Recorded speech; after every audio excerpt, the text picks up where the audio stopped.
Okay, another area on the bug you want to check out is also the front of the car here. All right, so basically you want to go down here underneath the front fender well here, the wheel well, and you see this wall in here. Make sure you check all that out in there. If you see any sort of cracking or holes, bring a screwdriver even with you sometimes, just kind of poke around and see how soft some areas are.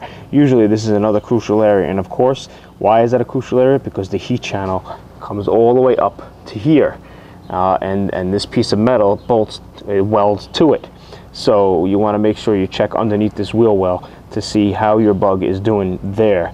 You also want to check underneath the fenders here where the horn is, and check out and we'll see what's going on underneath there. A lot of times bugs will rot all underneath here. Fenders are cheap, so that's pretty good. You could replace those if you definitely plan on painting your car. Okay, then when it comes to seals, what you definitely want to check out is the seals on your bug. Any of these are ripped, okay, all along here, around here, the quarter windows.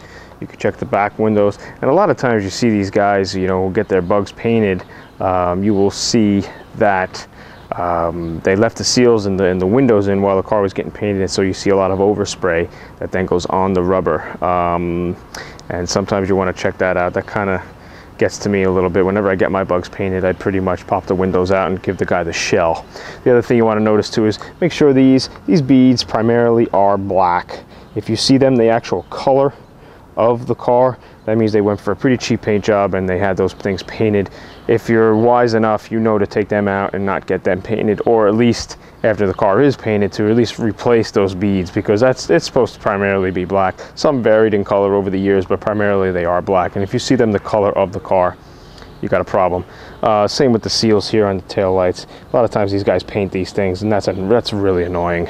I like to see my definition here, and I like to see my lines in my bug, and you know, that's one area I always like to check as well.